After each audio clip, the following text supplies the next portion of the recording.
Well, the Federation's 104 years old, and by the end of this year, a government white paper will be released to look at how federal-state ties could be modernised. Money, of course, will be a big consideration, especially with large flows of it going to the states to fund education and health. In amongst a discussion paper that's gone to the states for a green paper are 4 options to change the future mix of school funding.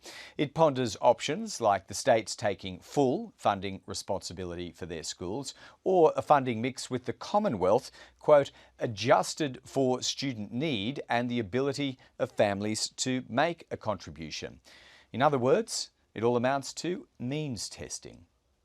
Good morning, Prime Minister Abbott and Mr Abbott.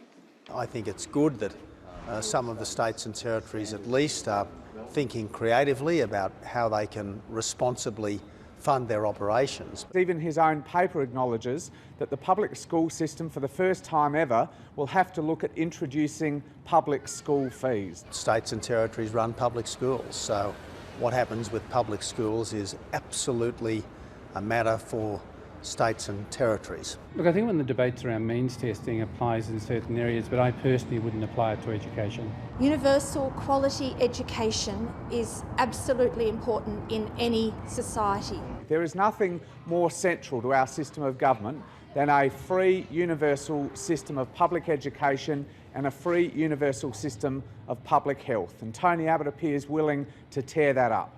It's not our policy.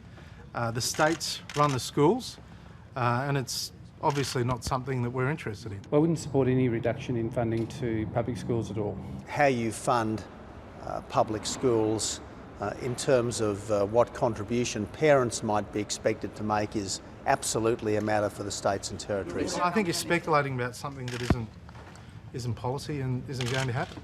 So it won't happen under an Abbott government? I don't think so.